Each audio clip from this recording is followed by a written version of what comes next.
Assalamualaikum warahmatullahi wabarakatuh. Hello guys, kembali lagi bersama saya Nadila Sari, perwakilan dari kelompok 5. Hari ini kami akan bahas tentang perbankan syariah. Anggota kelompok saya ada Nadila Sari, saya sendiri, Rahmat Haikal, Rahmatunisa, Wahdini, Ica Irfiani, dan Lavina Rimadana. Yuk mengenal bank syariah. Bagaimana sejarah perbankan syariah muncul di dunia dan di Indonesia? Bagaimana perkembangan perbankan syariah di dunia dan di Indonesia? Apa saja kelebihan dan kekurangan perbankan syariah? Apa saja tantangan dan kendala yang dihadapi oleh bank dan lembaga keuangan lainnya yang berbasis syariah? Dan apa itu Kanun Aceh nomor 11 tahun 2018 tentang lembaga keuangan syariah? Langsung saja, mari kita bahas. Perbankan syariah pertama kali muncul pada tahun 1963 di Mesir tanpa menggunakan embel-embel Islam. Karena dikhawatirkan adanya rejim yang berkuasa saat itu akan melihatnya sebagai gerakan fundamentalis. Pemimpin perintis usaha ini adalah Ahmad El-Nazar. Ia mengambil bentuk sebuah bank simpanan yang berbasis profit sharing atau pembagian laba di kota Midgam pada tahun 1963. Eksperimen ini berlangsung hingga tahun 1967. Dan saat itu sudah berdiri 9 bank dengan konsep serupa di Mesir. Bank-bank ini tidak memungut maupun menerima bunga. Sebagian besar berinvestasi pada usaha-usaha perdagangan dan industri secara langsung dengan bentuk partnership dan membagi keuntungan. Masih di negara yang sama, pada tahun 1971, Nasir Social Bank didirikan dan mendeklarasikan diri sebagai bank komersial bebas bunga. Islamic Development Bank atau IDB berdiri pada tahun 1974 yang disponsori oleh negara-negara yang tergabung dalam organisasi konferensi Islam. Walaupun utamanya bank tersebut adalah bank antar pemerintah yang bertujuan untuk menyediakan dana. IDB menyediakan jasa finansial berbasis fee dan profit sharing untuk negara-negara tersebut dan secara eksplisit menyatakan diri berdasar pada syariat Islam. Di belahan negara lain pada kurun 1970-an, sejumlah bank berbasis Islam kemudian muncul. Di Timur Tengah antara lain berdiri Dubai Islam Bank 1974, Faisal Islamic Bank of Sudan 1977, Faisal Islamic Bank Egyptian 1977, serta Bahrain Islamic Bank 1979. Di Asia Pasifik, Filipina Amanah Bank didirikan tahun 1973 berdasarkan dekret presiden.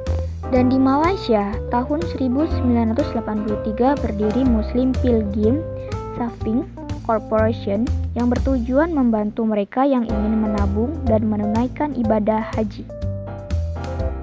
Untuk sejarah perbankan syariah di Indonesia, pelopor perbankan adalah Bank Muamalat Indonesia yang berdiri pada tahun 1991.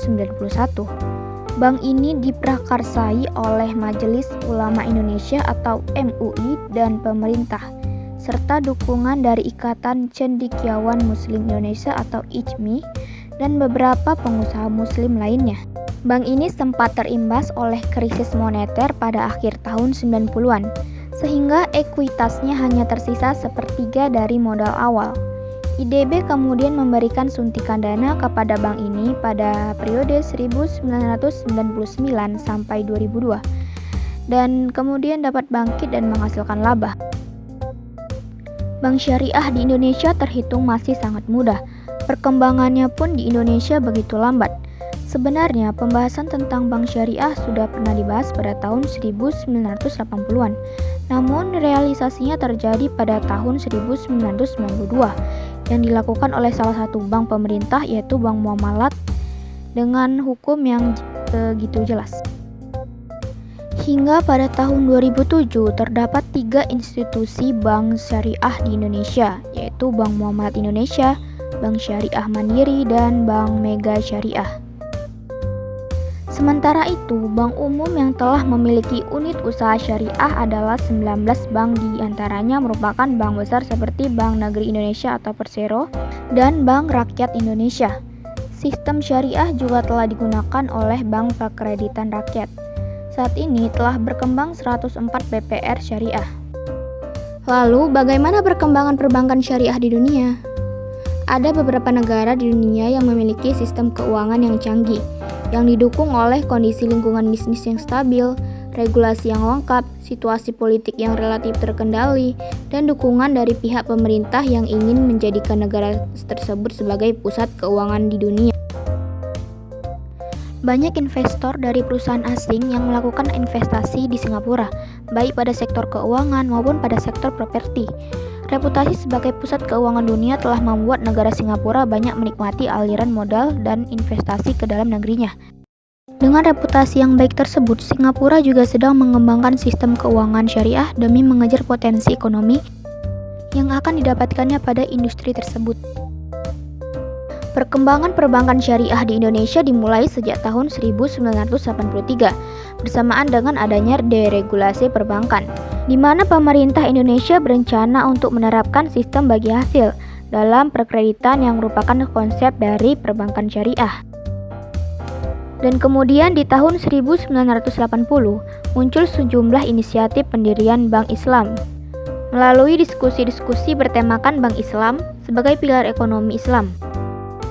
Di tahun 1988, sudah lebih banyak bermunculan bank konvensional dan beberapa di antaranya untuk usaha perbankan yang bersifat daerah dan berasaskan syariah.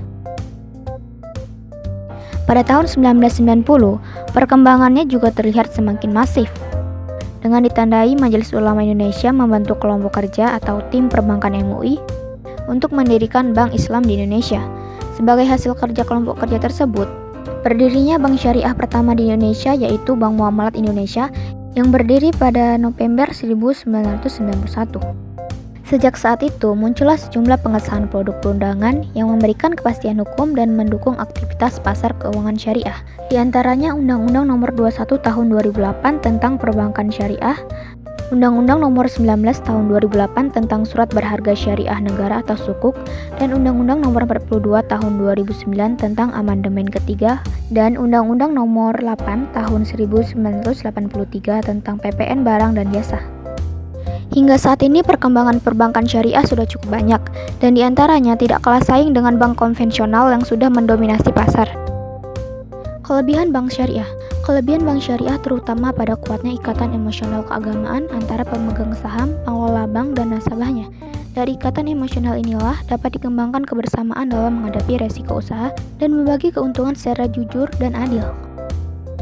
Yang kedua, dengan adanya keterikatan secara religi, maka semua pihak yang terlibat dalam bank Islam berusaha sebaik-baiknya dengan pengalaman ajaran agamanya, sehingga berapapun hasil yang diperoleh diyakini membawa berkah.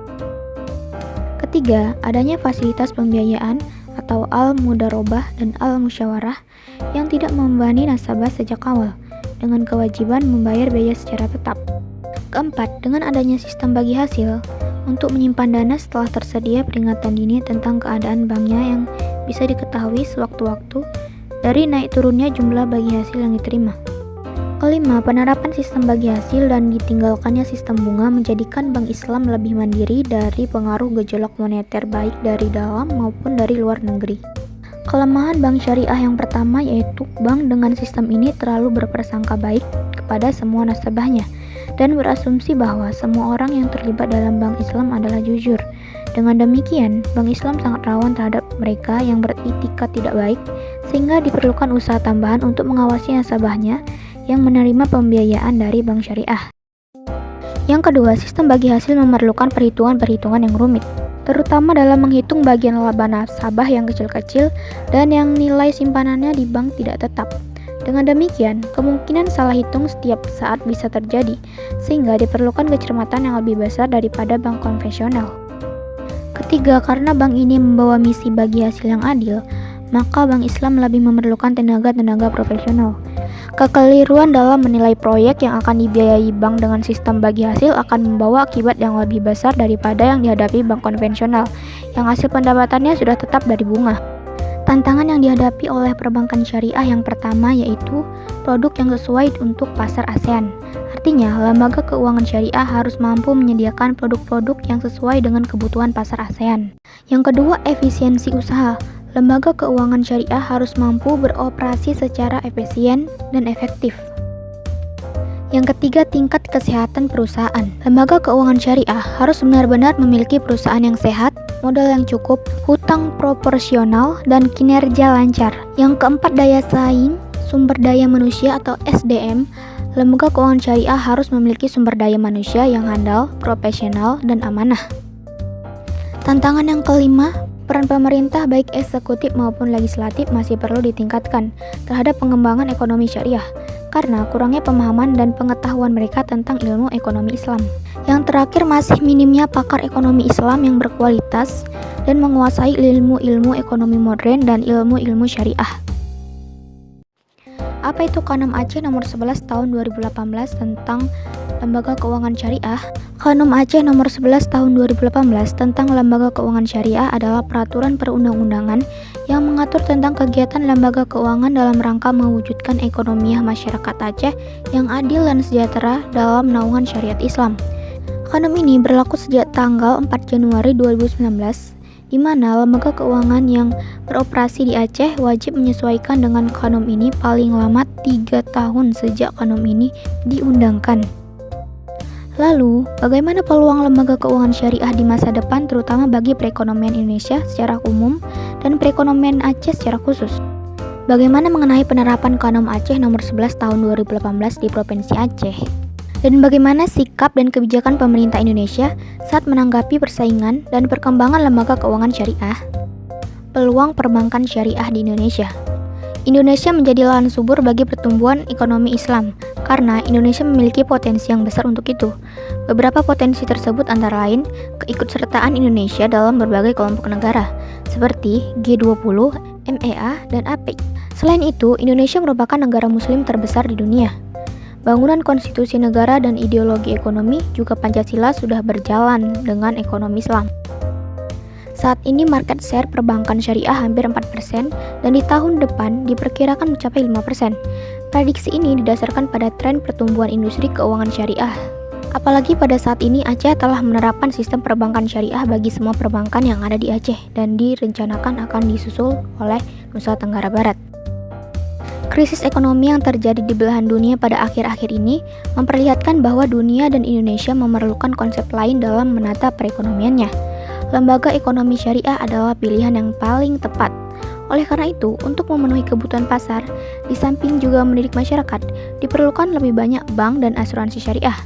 Dan alhamdulillah kini telah banyak bermunculan asuransi syariah sebagai counterpartnya yang jumlahnya malah melebihi jumlah lembaga perbankan syariah.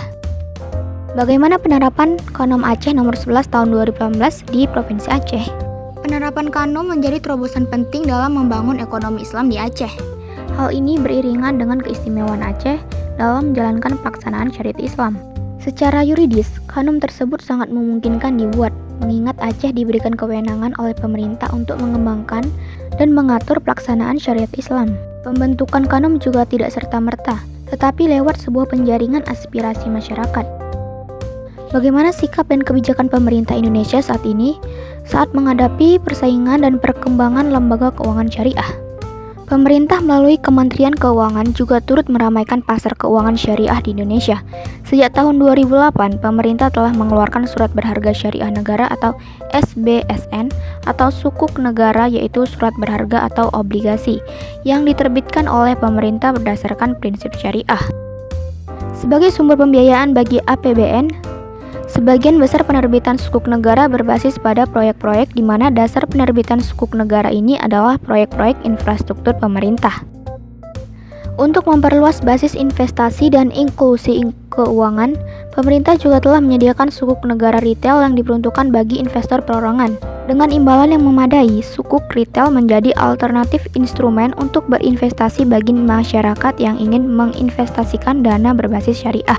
Tidak hanya itu, pemerintah juga menerbitkan Green Global Sukuk yang digunakan untuk membiayai proyek dengan kriteria bersahabat dengan kehijauan, seperti energi terbarukan, transportasi berkelanjutan, pengelolaan limbah, pariwisata hijau, dan bangunan hijau. Saya Nadila Sari dari perwakilan kelompok 5 undur diri. Assalamualaikum warahmatullahi wabarakatuh.